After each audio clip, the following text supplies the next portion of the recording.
क्या कभी आपके साथ ऐसा हुआ है कि आप आज परेशान हो और किसी वजह से आप पास्ट में उस घटना को देख रहे हो जिसकी वजह से आपको तकलीफ हुई हो, प्रॉब्लम हुई हो, दुख हुआ हो, और आज आप सोचते हो कि काश वो घटना, वो सिचुएशन, वो पास्ट आपकी ठीक हो जाए या फिर हील हो जाए तो कैसा रहेगा। हेलो, मेरा नाम डॉक्टर पूरन शर्मा है। मैं एक रेकी ग्रैंड मास्टर और एक इंटरनेशनल होलिस्टिक कोच हूँ, और आज मैं अपनी कर्मों को कैसे हील कर सकते हैं उसके बारे में बताने वाला हूं। क्योंकि भगवान बुद्ध ने कहा है कि whatever you are today that is the end result of what you have been thinking in the past.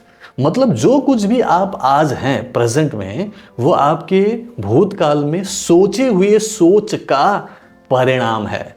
इसलिए जब हम कर्मों की बात करते हैं तो ये ना सोचे कि जो आपने किया उसे कर्म कहते हैं, बल्कि जो आपने सोचा वहां से आपका कर्म शुरू होता है। और आप जब वो सोच रहे हो तो सोच के साथ एक भाव, एक इमोशन क्रिएट होता है। अगर वो अच्छी सोच है तो आप अच्छा फील करेंगे, लेकिन अगर वो गलत सोच है, नेगेटिव सोच है, तो आपकी फीलिंग भी क्या होगी, नेगेटिव होने लगेगी। और उसके साथ एक बिलीफ बनने लगता है कि वो सही है, गलत है, हो सकता है, नहीं हो सकता। एक बिलीफ सिस्टम होता है। जैसे जैसे ये तीनों चीजें मिलकर आपके अंदर एक फ्रीक्वेंसी क्रिएट करते हैं एनर्जी का, और वो ब्रॉडकास्ट होना शुरू हो जाता है यूनिवर्स की तरफ। अब ये 75% ऑफ मैनिफेस्टेशन आप एक्चुअली कर चुके हो। ये इंटरनल वर्क होता है जो आपने ब्रॉडकास्ट कर दिया यूनिवर्स, भगवान, गॉड, अल्लाह, जो भी आप बोलो, उनकी तरफ आपने ये अपनी जो इच्छा थी वो जाहिर कर दिया। अब यूनिवर्स का काम है उसे तथास्तु करना। तो उस फ्रीक्वेंसी के बेसिस पर कि वो कितना पावरफुल और स्ट्रांग फ्रीक्वेंसी है, वो उसे तथास्तु कर देते, मतलब मैनिफेस्ट करने के लिए आगे बढ़ा देते हैं। अब यूनिवर्स से चलकर वो जो भी मैनिफेस्टेशन है वो आपकी तरफ आ रहा है, लेकिन आप तक पहुंचने में और वहां से चलने में जो बीच में गैप होता है वो होता है आपका वेटिंग पीरियड। और वहीं पर ये एक्चुअली आप तक पहुंचेगा कि नहीं पहुंचेगा वो डिपेंड करता है। इसलिए इस वेटिंग पीरियड में ही हमें अपनी एनर्जी को ठीक करके एक एप्रोप्रिएट एक्शन लेना चाहिए। यह है लॉ ऑफ मैनिफेस्टेशन। जब आप कुछ भी क्रिएट कर रहे हो अपनी लाइफ में, या फिर जो भी आप मैनिफेस्ट करना चाहते हो अभी प्रेजेंट में या फ्यूचर में, वो इसी पर्टिकुलर 4 स्टेप्स पे काम करेगा। मेंटली सोचते हो, इमोशनली फील करते हो, स्पिरिचुअली बिलीव करते हो, एंड फिजिकली कुछ एप्रोप्रिएट एक्शन लेते हो ना। आज जो आप हैं, जो भी आपकी लाइफ में हो रहा है, कि वो जो अगर आपकी लाइफ में नेगेटिव है, अगर आप परेशान हो, अगर आप दुखी हो, अगर आप बीमार हो, आपको रिश्ते में कोई प्रॉब्लम है, या फिर आप फाइनेंशियली स्कैसिटी में हैं, स्ट्रगल कर रहे हैं, तो ये भी आप ही का क्रिएट किया हुआ कर्म है, और कर्मों का ये फल आप भोग रहे हैं ना। क्या हम इस कार्मिक फल को चेंज कर सकते हैं? बिल्कुल। जब आप ये वीडियो देख रहे हो, जब आप इस फ्रीक्वेंसी में हो कि मुझे ये चेंज करना है, तो ऑफ कोर्स आप ऑलरेडी तैयार हो उस कर्म को चेंज करने के लिए जो कभी पास्ट में आपने किया, जो कि नेगेटिव कर्म था।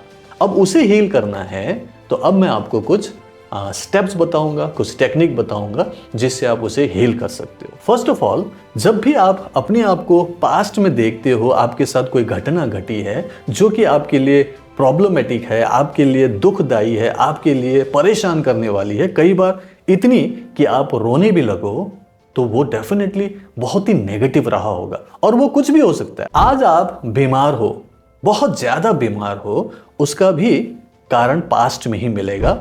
जो भी आपकी लाइफ में आज हो रहा है, और जब भी आप अकेले में बैठे हो और कोई घटना आपको याद आती है, जो बार बार याद आती है और आपको परेशान करती है, मान के चलिए कि वही एक कारण है जिसकी वजह से आपको आज ये सब कुछ भोगना पड़ रहा है। तो क्या करना है, हमें उस पास्ट की उस घटना को रीराइट करना है, फिर से लिखना है, फिर से उसे रिलीव करना है, फिर से उसको आपने रीप्ले करना है अपने माइंड में कि अगर ये ऐसे हुआ होता, अच्छे से होता, मैं अच्छी बात कहता, उसने कुछ अच्छी बात बोली होती, हमारे बीच में जो भी उस घटना में हुआ वो अच्छे से हो गया होता, तो आज ये नहीं होता। इसलिए हम उसे वापस फिर से विजुलाइज कर सकते हैं। इस बार वही नहीं देखना है जो ऑलरेडी हुआ था, इस बार हमें उसे करेक्ट करके देखना है। तो आराम से लंबी गहरी सांस लेकर आंख बंद करके आप उस घटना में जाओ और ये आराम से अभी कर लेना है। 3 लंबी गहरी सांस लीजिए, आराम से बैठे, रीढ़ की हड्डी सीधा करें, रिलैक्स होएं, फिर से सांस लीजिए,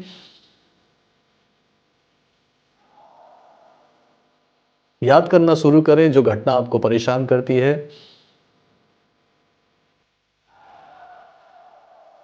और अपनी आंखों को बंद रखते हुए एकदम रिलैक्स भाव से आप उस घटना को याद करना शुरू करें और देखें कि आप उस जगह पे हैं, आपके साथ कोई है और यहाँ पर आप कुछ अच्छी बातें कर रहे हैं। जो हो चुका है उसको नहीं, उसको आप बेटर तरीके से कैसे कर सकते हैं कि उसने कुछ अच्छा बोला हो, आपने कुछ अच्छे से उसका जवाब दिया हो, दोनों के बीच में अच्छी घटना घटी हो और जो एकदम पॉजिटिव वे में वो घटना कैसे सही हो गया है ये आप विजुलाइज करें। आंख बंद करें, लंबी गहरी सांस के साथ, चेहरे पर मुस्कुराहट के साथ उसे पॉजिटिव वे में विजुलाइज करना शुरू करें और जब आपको लगे कि हाँ अब तो ये घटना सही हो रही है, यहाँ पे मुझे अच्छी फीलिंग आ रही है, पॉजिटिव फीलिंग आ रही है, ये तो बहुत बढ़िया हो गया, तो फिर अपने हाथों को रगड़ना शुरू करें, हल्का सा गर्म करें और उसे अपने हार्ट चक्र पर रख लें, छाती के बीच में, चेहरे पर मुस्कुराहट। उस घटना को पॉजिटिव वे में देखते रहें कि आप शांत हैं, पॉजिटिव हैं, खुश हैं और आप दोनों के बीच जिनके साथ भी आपकी प्रॉब्लम थी वो अच्छी हो रही है, बेटर हो रहा है, हंस बोल रहे हैं, गले मिल रहे हैं और अपने हाथ को हार्ट चक्र पर रखकर अफर्मेशन बोलना शुरू करें, हो ओपन ओपन हो प्रेयर करें, उनका नाम लीजिए, dear I am sorry, please forgive me, thank you, I love you, dear I am sorry, please forgive me, thank you, I love you, dear I am sorry, please forgive me, thank you, I love you, dear I am sorry, please forgive me, thank you, I love you. इस तरीके से आप अपने past में जाकर उसे वापस replay कर, जैसा चाहिए वैसा सोच कर, विजुलाइज कर, चेहरे पर स्माइल के साथ, अच्छी फीलिंग के साथ हो ओपन ओपन हो प्रेयर करेंगे तो आपको वो पास्ट हील होते हुए दिखेगा। So heal your past, be happy in the present and create your own future. Wish you all the best. अगर आपको ये वीडियो पसंद आया तो इसे लाइक एंड शेयर कीजिएगा और अगर आपने ये चैनल सब्सक्राइब नहीं किया, सब्सक्राइब भी कर लीजिएगा। मैं आपको अगले वीडियो मिलता हूँ। So bye bye, take care, keep healing, keep smiling and Reiki bless you. Thank you so much.